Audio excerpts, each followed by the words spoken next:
Si vous venez de nous rejoindre, sachez que vous êtes sur Eden TV et c'est l'émission Matin d'Eden qui se poursuit. À présent, la rubrique Actu décalée.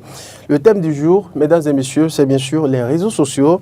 Quel impact sur les jeunes? Laurent Tonekes, est-ce que les réseaux sociaux jouent un rôle d'une manière ou d'une autre dans la vie de ces jeunes? Les réseaux sociaux aujourd'hui font partie intégrante de la vie de l'homme, hein, ce que vous ne pouvez pas vivre aujourd'hui sans ça. C'est-à-dire que ce soit Facebook, que ce soit Instagram, tout ce que vous voulez, hein, et même au-delà, ça va WhatsApp également. Quand vous n'avez pas ces réseaux-là, parfois c'est comme si vous n'existez pas. Bon, c'est pas que vous n'existez pas, juste que vous n'êtes pas à la page, comme on le dit. Hein. Okay. Et aujourd'hui, dans cette quête de se faire connaître à travers ces réseaux, il y a le positif, mais en même temps il y a le négatif. Et le positif, c'est que oui, quand même, vous mettez de la lumière sur ce que vous faites, vous mettez de la lumière, vous faites connaître davantage, mais malheureusement, les gens se font connaître de la plus mauvaise des manières. Et donc oui, à travers les réseaux sociaux, on apprend beaucoup de choses. Vous savez, aujourd'hui, vous n'avez même plus besoin de vous déranger pour être informé de ce qui se passe au Bénin, hein, même si vous n'avez pas une télé chez vous. Pas parce que vous n'avez pas de télé, c'est que vous n'avez pas l'information. Vous n'avez pas la radio, vous n'avez pas l'information. Mais il suffit de se retrouver dans des groupes sérieux, sur Facebook, où vous avez ce qui se passe, l'actualité qui est instantanée, vous avez ça. Et donc, les enfants apprennent à travers ça fort heureusement. Moi, je dis, il y a des questions que mes enfants arrivent à me poser. Je me demande, vous avez eu ça où? Où est-ce qu'ils sortent ça? Et je me rends compte que c'est le téléphone de leur maman qu'ils ont pris. Et là, il y a Fouenis qui envoie d'habitude. Donc, quand ils sont entrés, ils voient ça, ils cherchent à lire et tout ça. Ils maîtrisent certains sujets d'ailleurs même et ils vous posent des questions. Donc, oui, ça peut apporter un plus à l'enfant. Ça peut apporter un positif à l'enfant. Ça peut participer à l'éducation de l'enfant. Sauf que on n'arrive pas à faire le tri. Parce que nous-mêmes qui sommes ici, là, vous savez, il fait un moment où moi, quand je me réveille à 3 du matin, 4 du matin, quand je ne vais pas sur Facebook, je ne suis pas normal. En fait, je ne me sens pas bien. Le matin, je me réveille et puis j'avais pris cette mauvaise habitude. Il y a un téléspectateur. Ok, téléspectateur, bonjour. Auditeur, bonjour. Auditeur, bonjour, vous nous appelez d'où? De Dambo. De Dambo, on vous appelle? Évariste Akinési.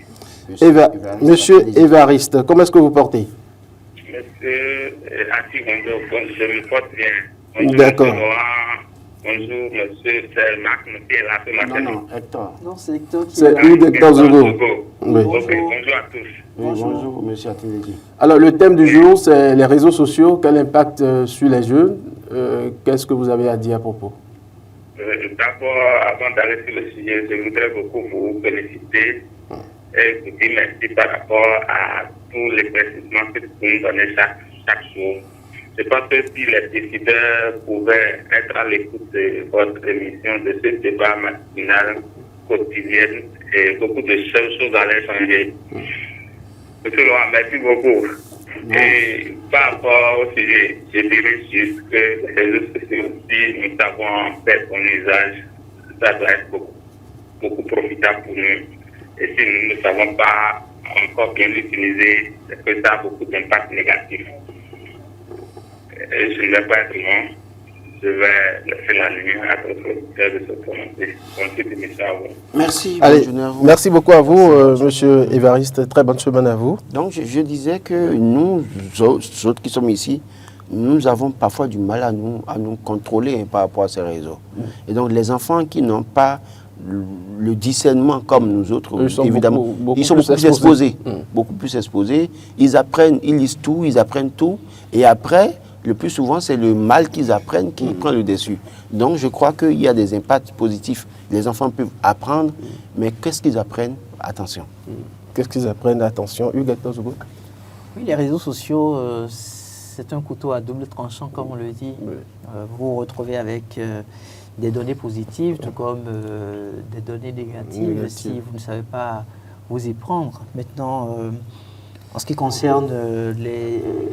Nous avons un auditeur au bout du fil. Bonjour, auditeur, auditrice ou téléspectateur. Un auditeur, bonjour. Oui, auditeur, comment est-ce que vous appelez? C'est Ayolo Lucien depuis Zivir. Ayolo Lucien, comment est-ce que vous portez? Je me porte très bien. D'accord. Et je salue mon ami Laurent Toniquet. Je vous salue aussi, M. Ayonou. Et les réseaux sociaux... Je ne suis pas seul sur le plateau, il y a eu Gaëtan Zogo également. Et Ayonou Lucien, ne faites pas de jaloux, s'il vous plaît, il y a également eu Gaëtan Zogo. Il ne va pas faire de jaloux. Je vous en prie, parce que je ne suis pas devant la télévision. D'accord. Je vous salue, monsieur. Oui, je vous reçois aussi. Vous avez dit. Oui, allez-y, monsieur. Oui, nous écoutons. Oui, les réseaux sociaux avec la jeunesse, aujourd'hui, les réseaux sociaux sont devenus incontournables. Laurent l'a dit tout à l'heure. Et on ne peut vivre plus sans les réseaux, puisque d'abord, ils donnent la primaire de l'information. Si même parmi ces informations, il y en a qui ne sont pas vérifiées. Mais partout où vous êtes, vous avez l'information. C'est un outil de communication incontournable aujourd'hui. Mais là où se trouve le problème, comment l'utiliser pour que ça soit vraiment profitable? Mais là, il y a tout sur les réseaux sociaux. Il y a même la dépravation des meufs. Il y a tout sur les réseaux sociaux. Mais comment un jeune peut l'utiliser pour que ça soit vraiment profitable? C'est là où se trouve le vrai problème. C'est ce que je veux dire pour le moment, si vous n'avez pas une question à me poser.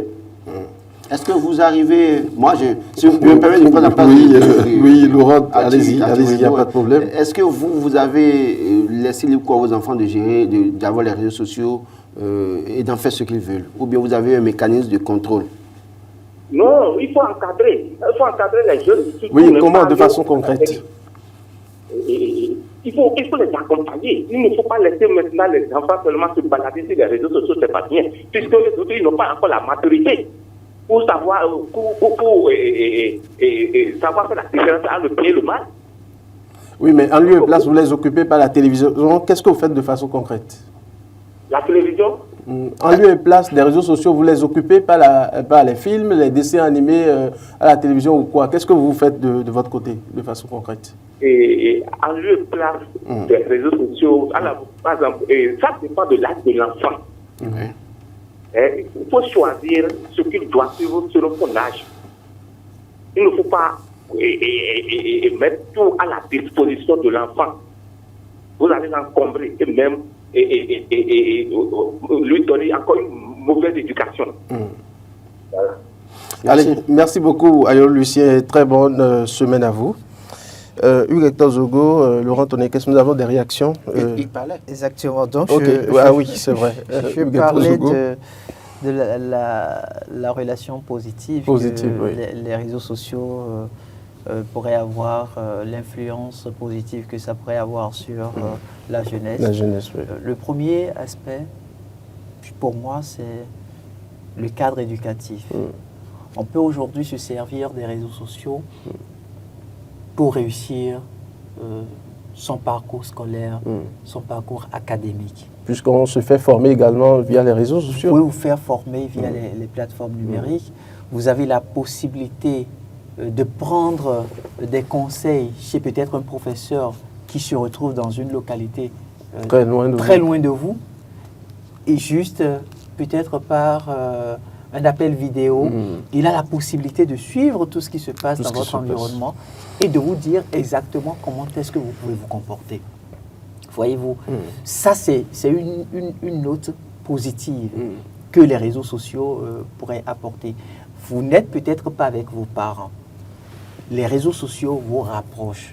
Ça crée un lien de sociabilité. Vous avez l'intention, par exemple, de partager un message sur le mode de gouvernance de votre pays en tant que citoyen. Jeune, vous lancez donc peut-être une lettre ouverte à partir des plateformes numériques. Donc voilà des choses. Il y a un téléspectateur sans doute. Téléspectateur, auditeur, bonjour. Bonjour, monsieur le journaliste. Oui, à qui avez l'honneur? Oui, moi, on m'appelle Mohamed Baourou. Je vous appelle depuis Parakou. Ah, depuis Parakou. Monsieur Mohamed, comment est-ce que vous vous portez? Oui, ça va bien, merci. Bonjour, Roland, bonjour. Bonjour, monsieur Mohamed. Oui, ce matin, nous parlons des réseaux sociaux, l'impact sur les jeunes. Et je crois qu'aujourd'hui, qu'on le veuille ou non, les réseaux sociaux constituent aujourd'hui un outil de communication incontournable dans tous ces aspects donnés. Et bien entendu, toute la problématique réside au niveau de l'utilisation que nous faisons de ces réseaux. Parce que tout ce que nous voulons aujourd'hui, on doit forcément à des moments donnés, peut-être en termes de recherche, aller consulter par Google tout ce que nous voulons, même s'informer.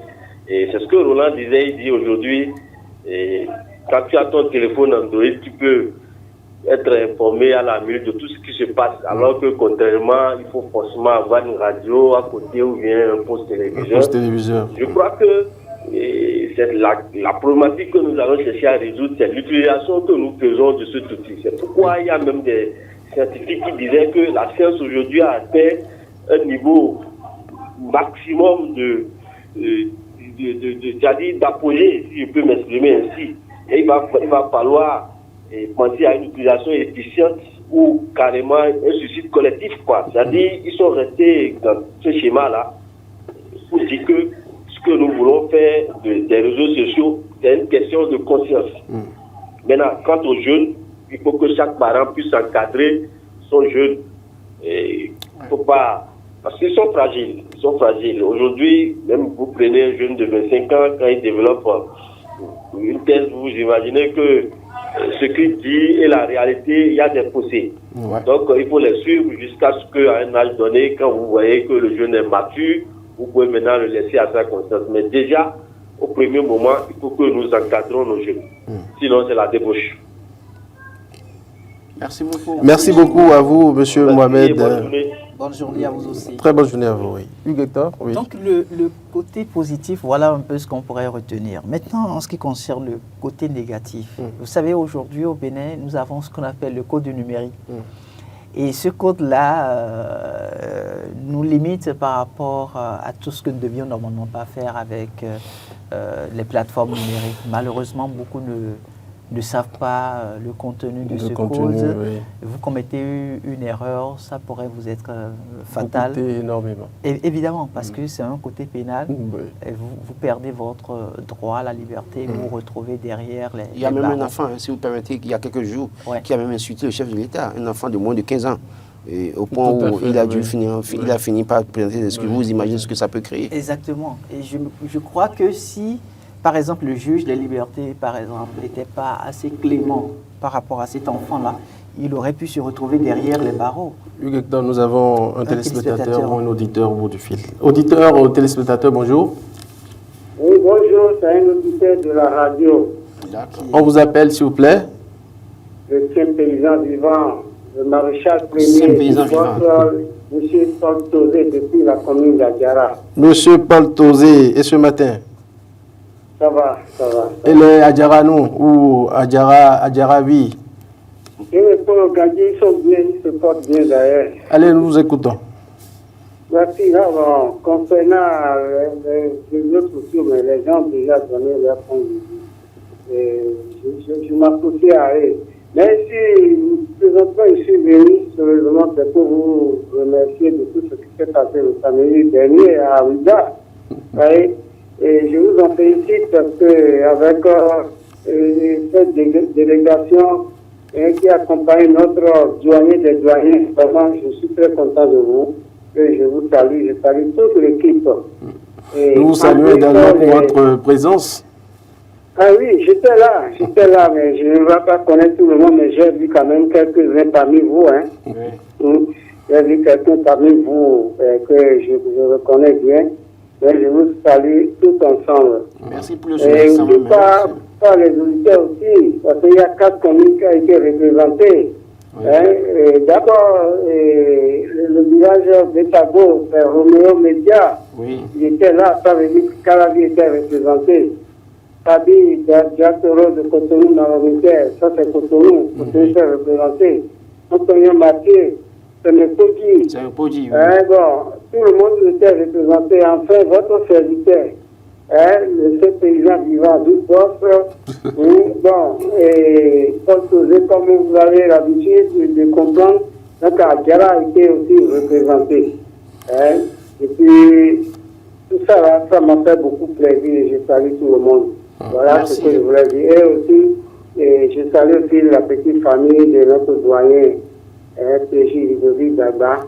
et que j'ai vu ça parmi ses enfants.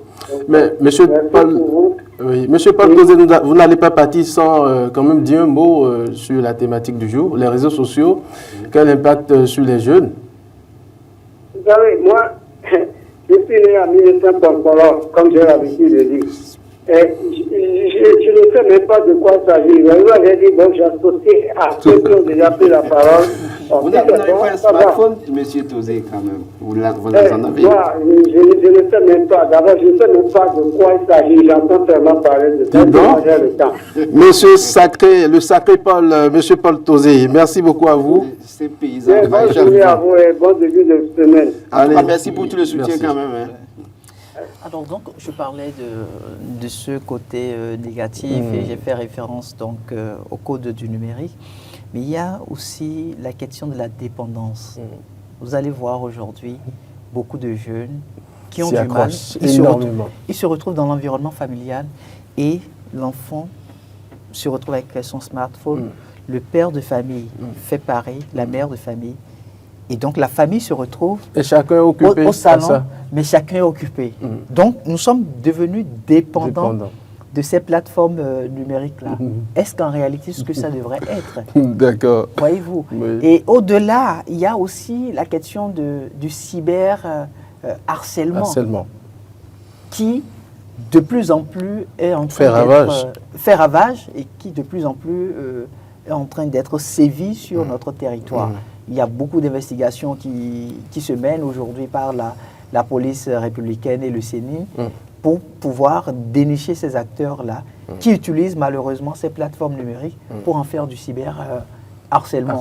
Il y a aussi la cybercriminalité qui est un autre fléau dépendant donc de l'utilisation des plateformes numériques. Donc, pour résumer, je dirais que effectivement, tel que les auditeurs et puis les téléspectateurs ont pu le signifier, c'est quelle est l'approche que nous adoptons de l'utilisation des plateformes numériques?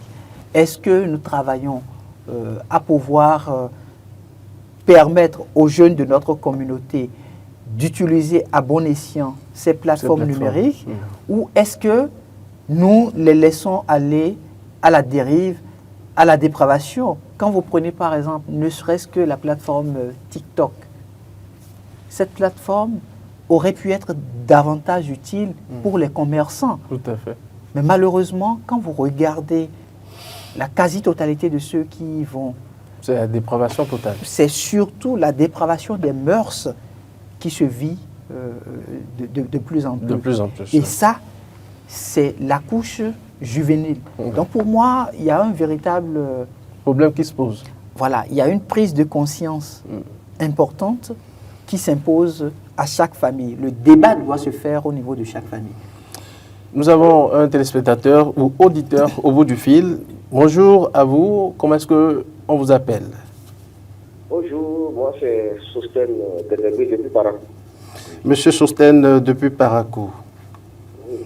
Ok, nous vous écoutons. Les réseaux sociaux, quel impact sur les jeunes? Vous savez, les réseaux sociaux aujourd'hui ont des impacts positifs et négatifs. Mais malheureusement, les jeunes se ruent vers le côté négatif. Est-ce que vous savez que dans notre pays, nous on a déjà dépassé la cinquantaine, on ne peut plus postuler à un concours. Mais j'ai dit à mes jeunes frères d'aller sur la page Google, la page de l'AMP. Les gens sont en train de gagner du travail sans bruit, je vous l'assure tout. Et j'ai beaucoup de jeunes frères ici qui m'ont dit, c'est à partir de la plateforme du gouvernement qu'ils ont gagné ce qu'ils sont en train de faire aujourd'hui. Et je demande à mes frères, au lieu de créer des trucs trucs rigolos qui avec nous montrent des Blancs, des Indiens, même des Africains, qui nous apportent rien. Et c'est sur ça les gens achètent crédit. Avec un crédit de 200 francs de forfait Internet, vous pouvez créer du job. Mais malheureusement, nos jeunes soeurs, nos jeunes garçons, aujourd'hui, ce n'est pas ça. Ce n'est pas ça. C'est dommage. Je ne sais pas comment il faut faire.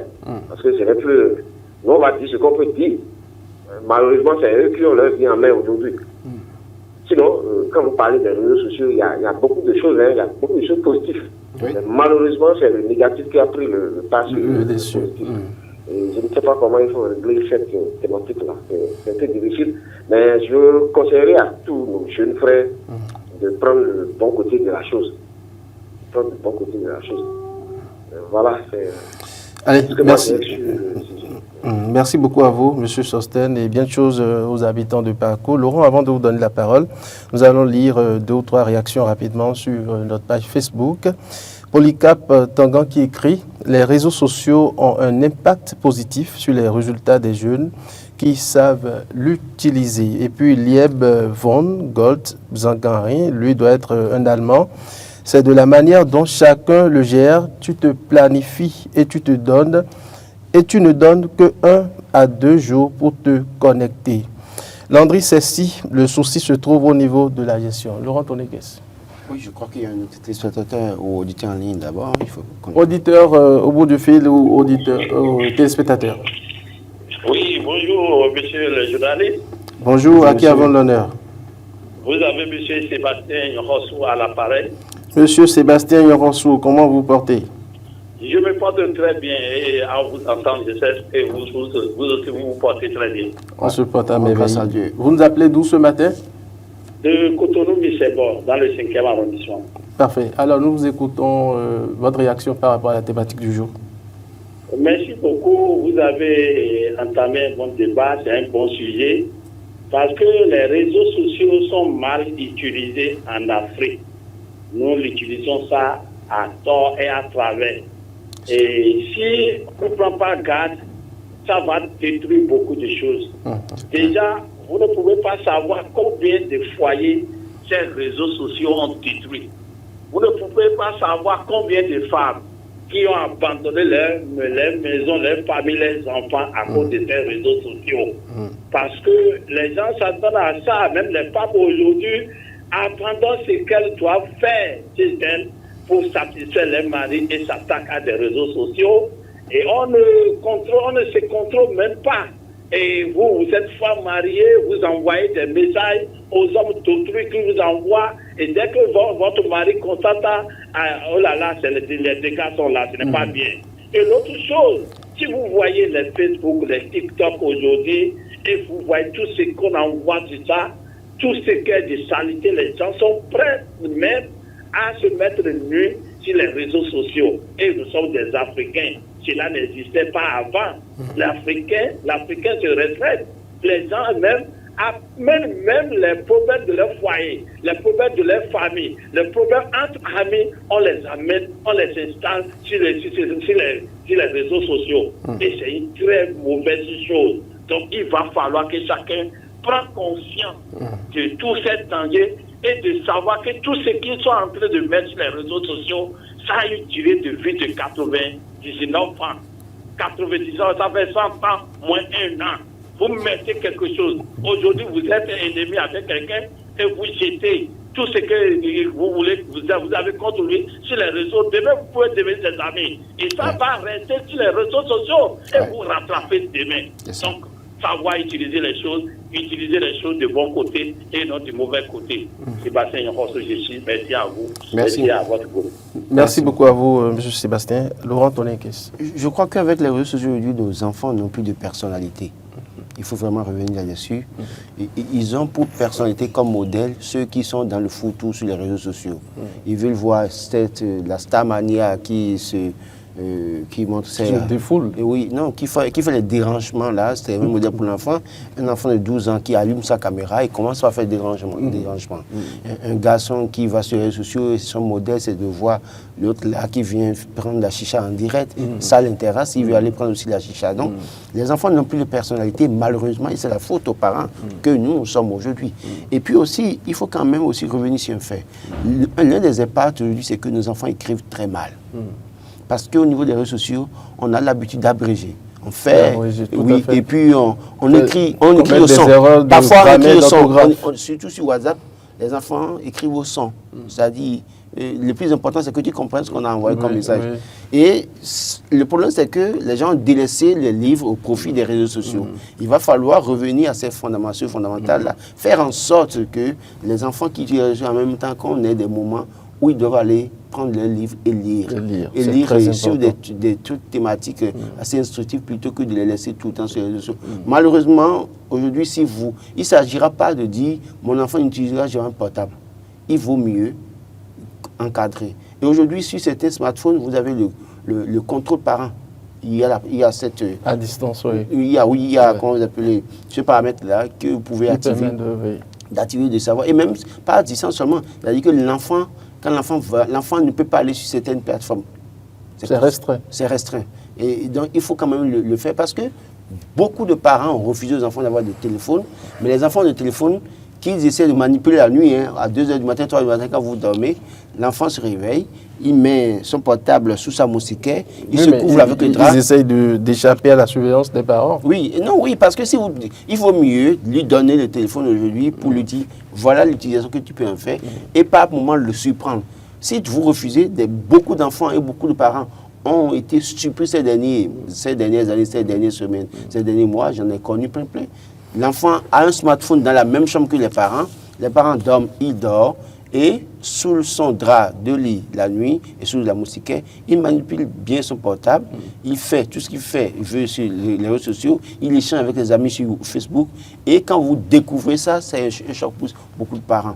Il vaut mieux autoriser et encadrer. Donc je pense que véritablement c'est à ce niveau. Il faut faire en sorte aussi que les parents quand même fassent l'effort de ne pas être très dur, parce qu'à vouloir être très dur, aujourd'hui les enfants, quand vous êtes dur, c'est en ce moment que c'est comme un défi pour qu'on leur lance. Et ils sont prêts à vous défier, malheureusement. Ce n'est pas, les gens diront oui, non, c'est parce que vous ne maîtrisez pas vos enfants. C'est un faux problème. L'environnement aujourd'hui, dans lequel se retrouvent les enfants sortent, vont dans des écoles, surtout pour les parents qui ont la chance d'envoyer les enfants dans les écoles privées, ils côtoient les enfants de personnalités qui, à leur niveau, ont les moyens et n'ont pas de restriction pour leurs enfants. Et votre enfant, à force d'être embêté chaque fois pour dire « tu n'as même pas si tu n'as même pas ça », à un moment donné, il veut développer des comportements, des vices et aller là-bas. Il vaut mieux quand même regarder comment faire pour l'encadrer plutôt que d'être dur. Et comme nous, nous a tapé tout le temps avec les bâtons. On pense qu'aujourd'hui, les enfants font le bâton. Le bâton ne règle pas les enfants. Avec Soukbaka. Oui. Le bâton ne règle pas ça aujourd'hui. Vous amenez le bâton ou les Soukbaka, comme vous le dites là. C'est demain matin que, automatiquement, comment vous appelez le juge des mineurs, je sais quoi, là, on vous dit pour violence. La brigade des mineurs. Là, on vous dira que violence. Parce qu'on vous dira, c'est quoi, on vous a dit, parce qu'il a un portable, il a manipulé le portable. Vous voyez un peu, donc je crois que véritablement, on ne parle aussi tous les jours des droits de l'enfant. Il ne faut pas taper l'enfant, il ne faut pas faire sur les enfants. Il vaut mieux être conciliant et rechercher le consensus avec certains enfants. Pas tous, il y en a qui ont besoin vraiment de votre côté, Laurent, comment ça se passe avec vos mais c'est pas facile. C'est pas facile. Moi, je le dis, j'ai été surpris. Il y en a qui l'utilisent déjà? Oui, j'ai été surpris. Et c'est ma malheureuse expérience. Ça ne fait pas encore une semaine. Le jour où on a joué la finale de la Champions League, j'ai 2 enfants qui ont été dans un centre de football, qui sont là et qui doivent aller à l'examen. Mais il y a l'un d'eux qui se réveille souvent à 1 h du matin, 3 h du matin pour étudier. Mais il adore aller fouiller dans le portable pour regarder les résumés de match et tout ça là. J'ai partagé les résultats de la finale avec eux, on a discuté tout ça là. Mais je me réveille à 3 h du matin, j'ai vu qu'il y a une vidéo du résumé du match de la finale entre l'Inter et le PSG. Et c'est à croire que quelqu'un regardait et puis a senti un mouvement, a dû ranger le portable. Et quand j'ai regardé automatiquement, j'ai pensé à lui. Et j'ai dû l'appeler, je l'ai interpellé. Ça, c'est toi, ça. Il a hésité un peu, il dit, bon, c'est vrai, je voulais regarder un peu le résumé. Vous imaginez. Mais dans ce cas-là, c'est ce qu'il aime qu'il allait regarder, fort heureusement. D'accord? Mais il se peut qu'en regardant ce qu'il aime parfois, il peut tomber sur... il peut être tenté à un moment donné maintenant de regarder ça. Qu'est-ce qu'il faut que je fasse désormais? Je suis obligé désormais de faire rentrer mon portable dans ma chambre à coucher, mais après, par moment, lui donner le portable pour qu'il regarde les matchs comme il le veut. Y a-t-il de mots de passe sur... Il y a des mots de passe sur mon portable, mais mon fils connaît très bien le mot de passe. D'accord. Hugues Hector Zougou, est-ce que dans cette affaire, l'école aussi n'a pas un rôle à jouer, les enseignants?